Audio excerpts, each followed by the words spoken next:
Hello everyone, my name is Oscar and I'm going to talk about my transfer plans for this game week. Game week 20 kicks off next week to signal the start of the second half of the season, and for a lot of us managers it feels like getting back to normal after an intense festive schedule where we have been focusing on optimizing to play the blanks and doubles. With this in mind, it's perhaps time to get a little bit back to basics. Instead of focusing on who may or may not get an extra game for the double game weeks, we can focus a little bit more about classical things such as form and fixtures. After a reasonable few weeks, my team has just settled outside the top 100,000 of managers, and the intention of this video is to have a look at what moves I can make to just kick on and start making progress towards my third straight top 20k finish, which is my goal. I'm relatively content with my team, and although Mo Salah's form could be a cause for concern, I actually may have to make other transfers that are enforced on me by injuries of Vardy and KDB. They both are looking to miss out a month or so with their respective injuries. I need to look at how I can reinvest a considerable amount of budget for these two players and replace them. During this video, I will be utilizing the Fantasy Football Scout area to help me and come up with the best transfer options and make this negative news of the Vardy and KDB injury into a positive one for my team. First, I'm going to look into the RateMyTeam tool and check if there is significant gain in points in some way, and plan a few weeks ahead by looking at the top projected players.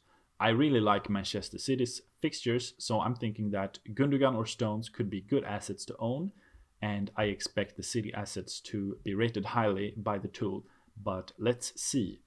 So here is where the tool is located, and I like to sort my projected points range between 4 and 6 weeks. Since short-term results can be volatile, this tool tends to be more accurate the more time span we adjust for.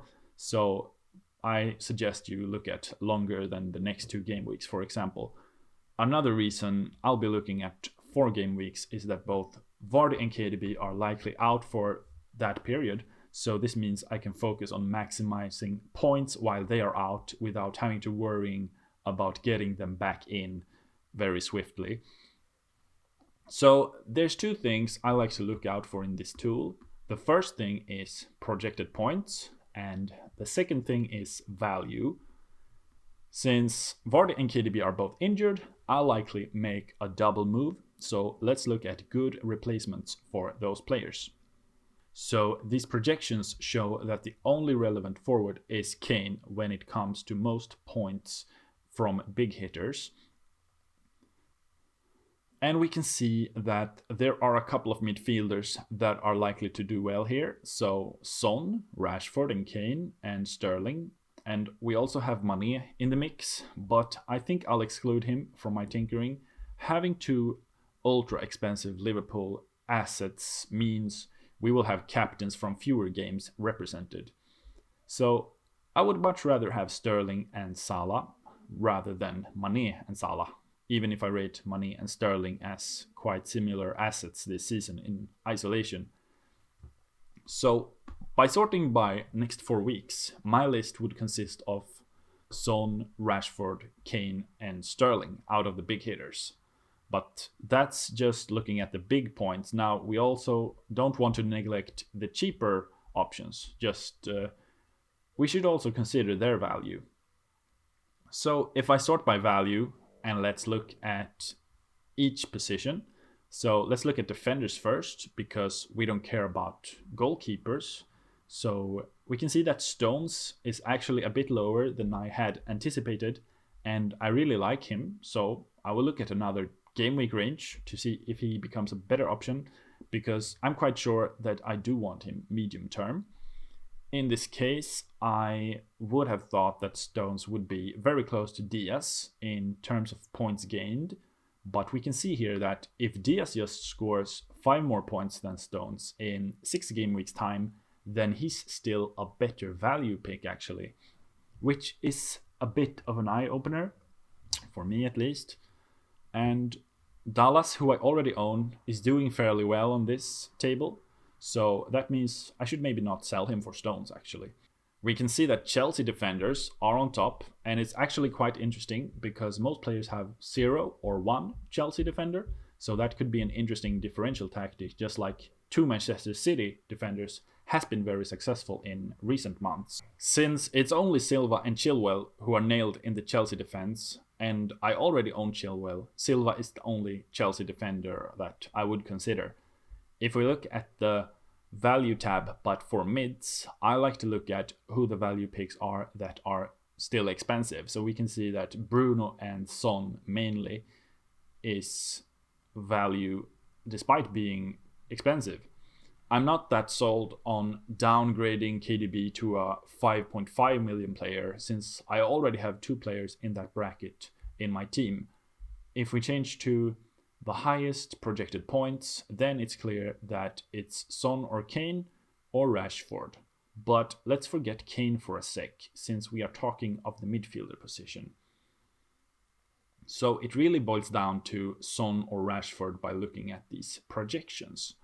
So let's go to the other part of the Rate My Team tool, which is where we build our specific team, and let's get Son straight in it. And here we will look at the projected score and see if it changes when we make our changes.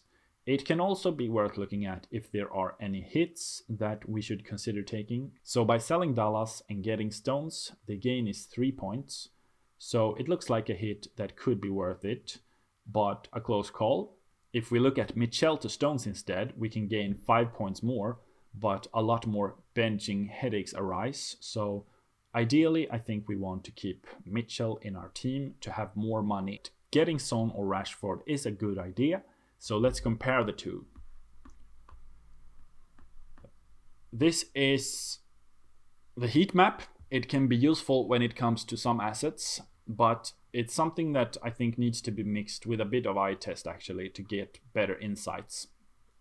If you would compare the heat maps between these two, I don't think it's that relevant that Rashford spends more time in the box if he plays against a low block, and Son more often has more space when he is in the attacking phase.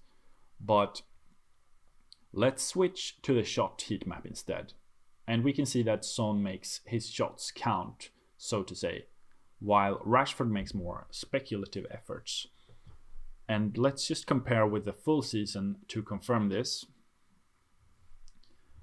And we can see that Son gets a lot of shots off in the goalkeeper's box, while Rashford has a sweet spot that seems, well, like less attractive.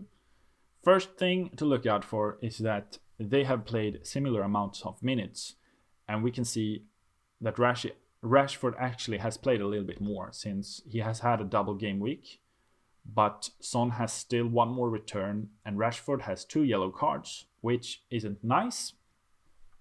Son crushes Rashford when it comes to expected goals, 1.96 versus 0.4. And Son also has higher expected assists as well, thanks to his set plays. I like also the expected goal involvement per 90 stat as well. There's a ton of stats here, obviously, but you have to find your own process and use the ones that you think matters the most to you. I think penalty area touches can be interesting, but mostly if it is accompanied with taking shots as well. We see here in goal attempts that Son takes them inside the box more often, and as we all know, a very high frequency of all goals scored in the game are scored inside the box. So this is a good stat to look at, and this is another pretty crazy stat. Son has had 6 big chances during these 4 game weeks, so he's getting much more qualitative chances. So I'm already convinced by looking at these numbers that Son deserves the spot in my team. Assist potential is also important, and we can see that Son creates more chances than Rashford. It's not just good for the actual assists, but creating big chances for others is good for getting bonus points. It's not that relevant in this example, but I like the corner stat as well, usually. When I am comparing assets, I sometimes realize that a player I didn't know is actually on corners, or at least takes some of his team's corners. So I think the difference in those numbers were significant and made me certainly favor Son instead of Rashford for my transfer. Let's analyze the transfer for the forward slot, and this time I like using the goals imminent table for forwards, and it's also known as the best metric on the site. It basically tells us who is due a goal and has been unlucky not to score yet. And FPL is often a game of spotting who is going to score next, and this tool helps sniff out stuff that we might not have noticed if we don't pay attention to underlying stats. Kane is a fairly obvious sideways move from Vardy, as we saw in the RateMyTeam tool, but could we get some better value elsewhere perhaps? Based on this table, the most likely replacements for Vardy are Watkins, Firmino, Benteke and Bamford. With Bamford already in my team, we can consider the first three and compare them to Kane. Kane doesn't appear on the goals imminent table since he has scored more than once in the last 4 games. Of these three, Watkins seems to offer the best stats. He has higher expected goals, lower minutes per expected goal, and he also has fewer mints per chances. So it seems ideal to narrow down all the options down to comparing Watkins with Harry Kane and see how they compare. Bear in mind, of course, there will be a large difference in value, so Watkins should have some leeway here. However, Kane does outperform Watkins in almost all of the key stats. Kane has higher expected goals, higher expected assists, 3 times more goal attempts, double goal attempts in the box, 3 big chances versus 2, and a better conversion rate. Despite the big uplift in price, there is likely to be value in taking Kane here. Villa are in good form, but with midfield spots potentially becoming available due to Salah's form and KDB's injury, maybe we can capitalize on this through Grealish or El Ghazi instead. Or downgrade a mid later on to fit Watkins in as a third forward. So having taken into account the recent stats and future potential of the available replacements, I've decided to transfer in Kane and Son. I think that these guys offer a safe floor as well as bolster my captaincy options. And I'm happy with how my team is balanced going into the second half of the season. The structure in my team does allow for flexibility, so that when injuries have cleared up, I should have an easy time to bring these players in that I'm transferring out at the moment. So it feels like this is the right move. The most important thing for me though is that I've thoroughly thought about why I've made these moves and had this backed up by statistics that I trust, so that even if the results don't pan out the way I'd have envisioned, I can have no regrets knowing that my decision process was solid. Thanks for watching this video, and if you liked the format, let us know in the comments and we'll continue doing this video series.